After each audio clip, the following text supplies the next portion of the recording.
Good morning everyone. Now we will discuss about different terms related to plants. So first one is weeds. Weeds are the unwanted plants that grown in crop fields, in pots, in lawns, etc. So these are the unwanted that are grown with the main plant, like your grasses. So grasses are the weeds or any plant which is not grown by you. Now next one are the creepers. Yes, creepers are those plants which have weak stem. Creepers have the weak stem. They can't stand upright, and that's why they spread on the ground. They spread on the ground. And examples of creepers like your pumpkin. So plants with the weak stem that can't stand upright, they are the creepers. Now lamina. Lamina is the broad green part of a plant, broad green part of a leaf. The broad and the green and the thin part of a leaf is known as lamina. And the lamina, in the lamina, a green color pigment chlorophyll is present, and this lamina plays an important role in the process of photosynthesis. Now next process is transpiration. Transpiration means loss of water from the green leaves, from the leaves of a plant through the stomata. Yes, stomata are the small opening present mainly on the lower surface of the leaves. So when the water from these leaves comes out in the form of water vapor due to the heat of the sun. Yes, due to the heat of the sun, then the water comes out from the leaves in the form of water vapor. This process is known as transpiration. Now our next term is photosynthesis. Yes, photosynthesis means preparation of food by the green leaves of a plant in the presence of sunlight. Yes, preparation of food, synthesis of food by the green leaves of the plant in the presence of sunlight. This process is known as photosynthesis. And photosynthesis is done in the presence of carbon dioxide, water and minerals, and along with a green color pigment chlorophyll. This chlorophyll attract the sunlight, which is the main raw material for the process of photosynthesis. And as a result of photosynthesis, oxygen gas as well as food is produced, and this food is stored in different parts of the plant in the form of starch. Yes, in the form of starch. So photosynthesis is a process in which green leaves prepare its food in the presence of sunlight, chlorophyll, carbon dioxide, waters and minerals. Now next one are the lateral roots. Lateral or the small roots that arise from the main roots. Lateral roots are the small roots, sub-roots that arise from the main root. Okay, now we will discuss about the petals. Petals are the most prominent part of an open flower. These are the colorful leaves and the attractive leaves, attractive part of a flower. So colorful, attractive and the most prominent part of a flower which help in the process of pollination, that are the petals. Ovules. Ovules are found inside the ovary. Yes, they are found inside the ovary. They are the bead-like structure. Ovules are the bead-like structure and they are found inside the ovary, which is a female reproductive part of a plant. So we will discuss different terms related to a body movements. Yes, related to a body movements. So first of all, we will discuss about joints. Joints are the places where two bones meet. Yes, our human skeleton is made up of 206 bones, and these 206 bones are joined together. So joints are the places where two bones meet, and the movement of the bones possible only where there is a joint. But if there are some places in which there are some joints in which movement is not possible, so that type of joints are known as the fixed joint, in which there are not movement, we are not able to move our body parts. For example, all the bones of a skull. Now the skeleton. Skeleton is the framework of bones. Yes, it is a framework of 206 bones. It is made up of cartilage, it is made up of muscles, and the skeleton gives shape and size. Skeleton gives shape and support to our body. Yes, it gives proper shape, it gives support to our body, and it is must for the movement, it is must for the protection of our soft and delicate internal organ. So skeleton is the framework of bones which give shape and support to our body. Now cartilage. Cartilage is a soft tissue. Bones are hard tissue na, but cartilage is a soft tissue that we can bend easily. It is elastic in nature. For example, your upper part of your ear, your upper part of your nose are made up of cartilage. It is also present in between the joints. It is also present in between the joints to allow the easy movement of the bones. So cartilage, so it is an important part of a human skeleton. Now bristles. Bristles are the tiny projections. These are found on the lower side of the earthworm, lower side of the body of the earthworm. These bristles, tiny small bristles are there. They are attached with the muscles.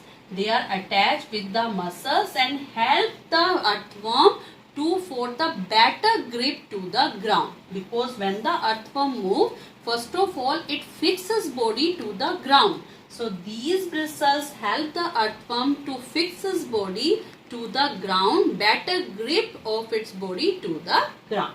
So bristles are the tiny projections found on the lower surface of the earthworm. Now we will discuss about what is movement and locomotion. So movement means when any part of your body or your whole body move from one place to another, we can say that is a movement. And locomotion, when the whole body, when there is a change in the position of the body, means when the whole body move from one place to another, that is known as locomotion. Means locomotion is a character of human being as well as animals, birds and insects, because they can move from one place to another, but plants show only the movements because they remain fixed on one place. They can show the movement but they can't show the locomotion. Good morning everyone. Now we will find the difference between reversible and irreversible changes through examples. Yes, through examples we will try to find out what are the reversible changes and what are the irreversible changes. As you know, reversible changes are those which can be reversed. Means we will get our substance in its original shape, size and weight. But irreversible changes are there in which we are not able to get our original substance again. So through an example, let us try to find out. Okay, the first one is raw egg to boiled egg. So what do you think? When the raw egg change into boiled egg, we can reverse this change? We are able to get the raw egg from the boiled egg? No, this change cannot be reversed. Now next one is batter to idli. We are preparing the idli with the batter na. But it is possible to obtain the batter back from the idli prepared? No, it is again an irreversible change. We are not able to get the idli into the batter into its original position. Now wet cloth to dry cloth. What do you say? Yes, this is a reversible change. Yes, wet clothes we can, when they dry clothes, and we can again convert it into the wet cloth. So wet cloth to dry cloth to wet cloth. So this is our reversible change. Now next one is grain to its flour, like your wheat flour, like your rice flour. So is it possible that we find the flour if we will find the grain back from the flour? No. So this is an example of irreversible changes. Now cold milk to hot milk. It is possible na? Cold milk to hot milk, and hot milk again can be converted into cold milk. So this is an example of reversible change. Cold milk can be hot and hot milk can be cold. Now bud to a flower. A bud changes to a flower. A bud blooms to a flower. Is it possible then the flower again changes into bud? No. So this is an example of irreversible change. Now next one is milk to paneer. Yes, milk to paneer. What is this? This is an example of reversible or irreversible? Yes, this is an example of irreversible change. When we convert, when we just make the paneer, prepare the paneer from the milk, we can't change the paneer again into milk. Now next one is cow dung to biogas. Okay, the cow dung is used when it is collected in a pit, then biogas is released, and this biogas is used for the cooking purpose and many other purposes. And this is an example of, yes, this is an example of irreversible change, because from the biogas it is not possible to obtain the cow dung again. Now ice cream to molten ice cream. If your ice cream melt, then you can freeze it again na? Yes, so this is an example of reversible change. So these are the different examples of reversible and irreversible changes. Now we will discuss the different body parts used by animals for moving and their gait of animals, ki how do they move, moving pattern of animals from one place to another. Okay, what is movement? Movement means there is a change in the position of the body or of the whole body. So when there is a change in the position of the body or of the whole body, this is known as movement. And different animals, different human beings, different types of plants, they show different types of movement. For example, plants do not show the locomotion. They show only movement when they just move with the help of wings. And animals, insects, birds, they show the locomotion. So just try to find out. So first of all, we will discuss about cow. Yes, cow can move with the help of their 4 legs. Cow can move with the help of their 4 legs. And what is the guide? How they move? The mode of movement is walking. It can walk from one place to another with the help of their 4 legs. Human being can also walk as well as it can run. Yes, human beings can walk as well as run with the help of their 2 legs. Now snake moves with its whole body. It's move with this whole body. Its body is made up of strong muscles which helps in movement, and it's move through by making its body into many loops, and each and every loop gives it a forward push by pressing it against the ground, and this mode of movement is known as slithering. This is known as slithering. So snake slithers on the earth to show the movement. Now next, birds. Birds have the wings. They have the wings to fly. They have the wings to fly, as well as they have the one pair of the limbs or the legs to walk. They can walk, they can run, and they can fly. So a bird can fly. Next one, insects. Insects also they have with the help of the wings they can fly, and with the help of their legs they can walk. So fly and walk, these are the different moving pattern, different style, the guide of the insect. And you can see these wings are of the birds, of the insects. They are attached with their strong breast muscles because they have to flap their wings so many times. So their wings are attached with their strong breast muscles. And in the birds, in the case of birds, wings are the modified forelimbs. Yes, their forelimbs are modified into the form of wings so that they can easily fly. Insects can fly, but some of the insects like cockroaches, they can't fly up to a large extent. They can fly up to a small height.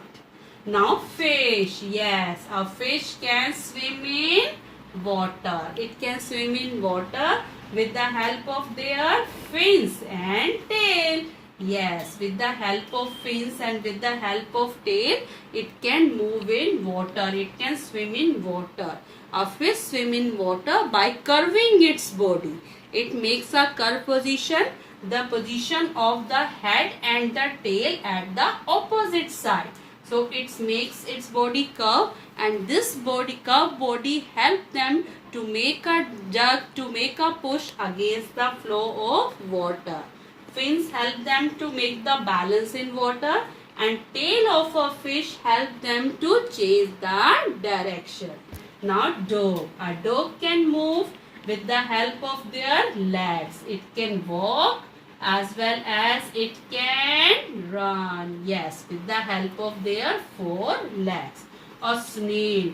A snail has a muscular foot. It has a muscular foot, and with the help of its muscular foot, it can move, it can drag its body from one place to another. So there are the different moving patterns of the animals as well as different body parts used for moving.